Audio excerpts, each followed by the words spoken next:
Hey, what's going on, guys? Double 18 Set Shadow here. Normally I say this at the end of the video, but for all of you who are watching, and for all of you who have subscribed to my channel since I started, it's been a year since I got started with these market watches, and I am very thankful and very happy to know that people have found value in what I'm doing in this, and I really, really am happy to hear that. Ultimately, the whole reason I got started on this was to provide some kind of insight, some kind of value to be able to tell others how I feel and what I see when it comes to how I just gauge market prices regarding the games that I play and the games that I love. And to know that others found value in what I'm telling them here, it's very heartwarming to know. And again, I thank you all for subscribing, and I thank you all for watching. And again, it's been a year, and I'm looking forward to another good year of continuing on with this.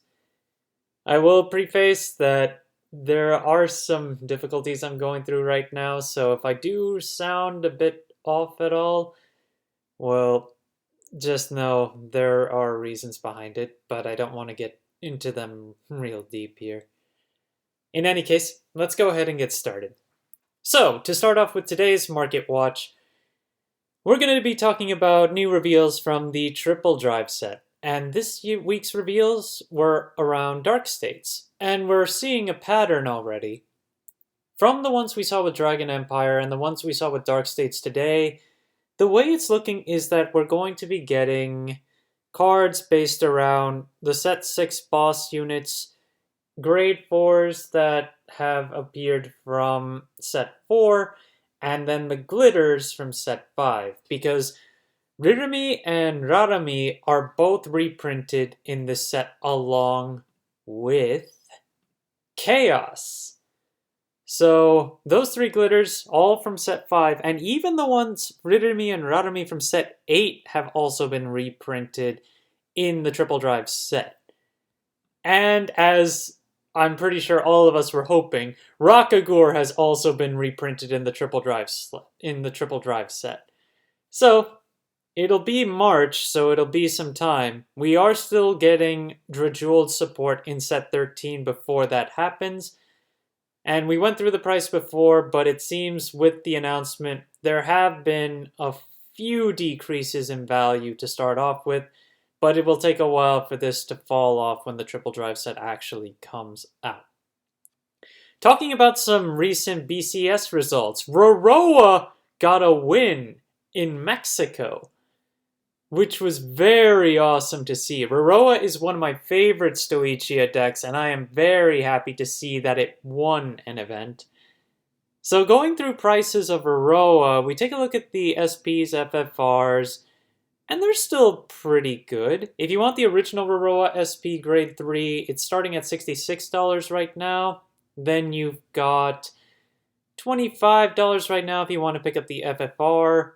Honestly, with the way that Roroa plays right now, I'm pretty sure it's just 1 copy of the original and then 3 to 4 copies of the new FFR. So I would think, but then again, set 5 is long out of print, while set 11 has a lot of printing that just hasn't sold as well, and the boxes are cheaper. But then when it comes to the ride line, they're going between $20 all the way to $36. And the other thing is that if you do want to play the Roroa ride line, you do need to play the Grade 0 starter Bioroid Youth. So keep that in mind as well if you try to go for those. Then you take a look at some of the base copies. Regular for Once Precious Thing Roroa is about $250 base right now, but it has 32 listings. But if you want Veriscent Flash, 21 listings and they start at 30 cents, so significantly cheaper, and you want more copies of this than the other.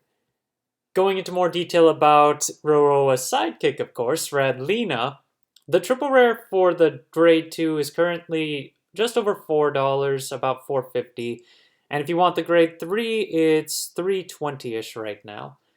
And the market price of that is over $3.50. The market price of the grade 2 is over 10 right now. Taking a look at that in more detail, because I know I covered this last time when it exceeded $10 at one point, but now prices have really dropped off, and you have the base seller right now at 442 selling 4 copies. Otherwise, you've got $5.50, $6, just on up to $7. So it's dropped off despite the fact that it's been pretty popular. If you want the SP and FFR, $43 is the base for the grade 2, and then $32 is around the base for the grade 3's FFR. Gondiva managed to see some tops in Mexico as well, just before the just before the restriction is going to go in place for this card. One of the commons that you play in this deck, the grade 3, is getting restricted to 1 when you play it with Gondiva. So it will damper the deck somewhat, but ultimately, with the restriction upcoming, it's good to at least see that it was able to get a few more tops just before that happened. But if you want to play Gondiva right now, it's much cheaper than it used to be. $6 for a base listing on the triple rare. It's just over $7 market price. And if you want the FFRs, they're $55 base. Market price is still over $100, so I guess it's just not been selling very much. Otherwise, that should have tanked the market price a lot more.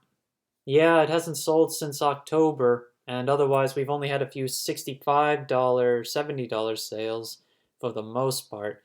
But in terms of available listings, there are 3 available at 60 or less before it goes back up to 70. But with Gondiva's restriction incoming, I would anticipate the card to fall further. And then, of course, you got Festa Magica Willista, which also managed to get a top in Mexico before its choice restriction goes into effect. So same thing with Gondiva.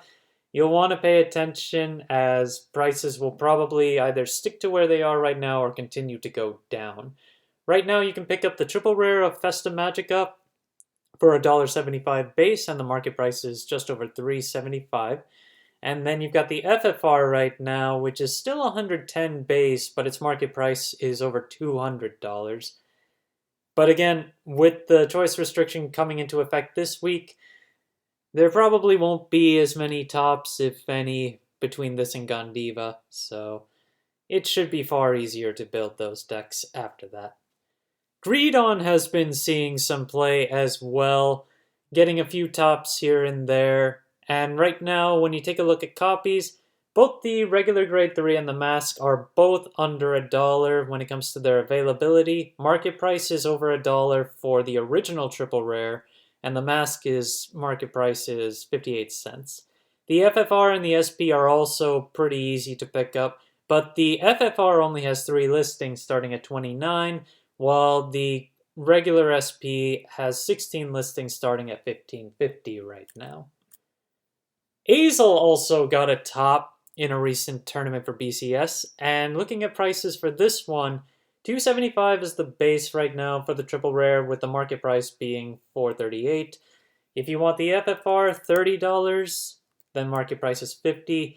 And if you want the secret rare, that one has fallen out quite a bit. It's just under $100, and the market price is $132. But taking a look at the regular triple rare, that $2.74 is a single copy. After that, it's $3.50 to $4, which is more in line with its market price. Players have been picking this up for $3.50 for the most part, and there have just been a few sparse sells at $2.74.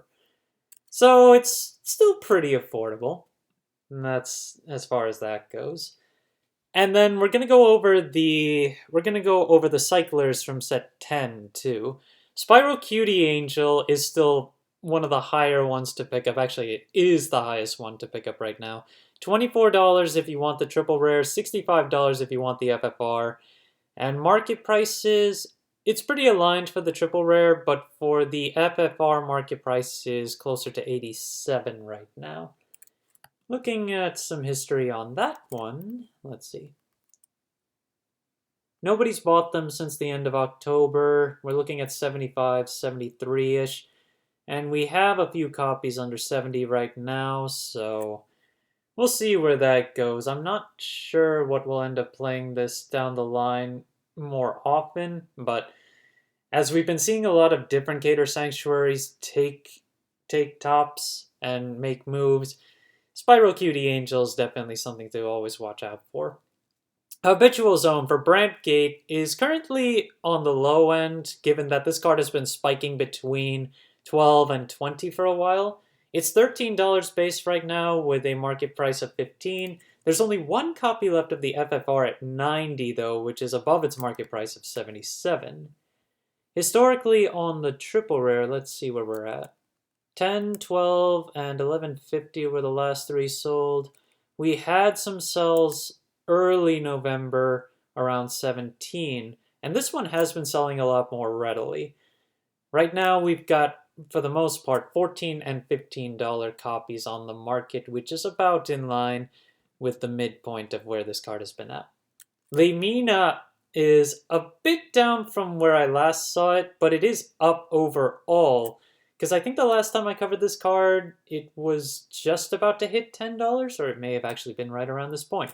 But it's $11 for the triple rare, $15 market price, and $43 if you want the FFR, $44 market price. Only 6 listings on that. Historically, and it's mostly Omnia Gruso that has really driven the price for this card right now. There's Rejeweled coming up as well, but I'm not sure if Rejeweled even plays the Cycler.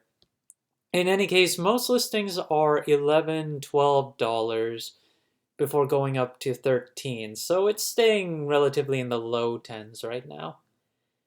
Kolgaflon, which is the Dragon Empire Cycler. Right now this card has 18 listings for the triple rare, 450-ish. Market price is right around that point.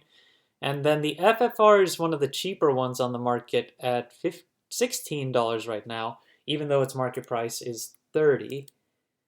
And the last card to cover for today is Love Binding Maiden Margaret, which I think I talked about it when it increased last time, but it's a $6 triple rare right now. Market price is just over $6.50.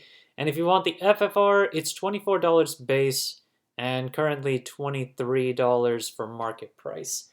This card used to be the cheapest among all of the cyclers at about $1. I'm certainly glad I at least picked up my playset back then, because it's been holding steady over $5 since. And to be fair, it is a cycler, so it has a lot of playability in that sense.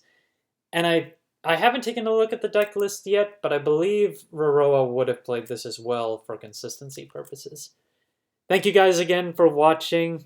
It's been a whole year, and I am certainly glad that I have been doing this for this whole year. And I look forward to the next year and hopefully years to come to continue doing this and providing other content. If you guys enjoyed the video, please like and subscribe if you haven't already. Leave any comments down if you want to talk about what I've said or anything on those lines. But otherwise, I will see you guys later.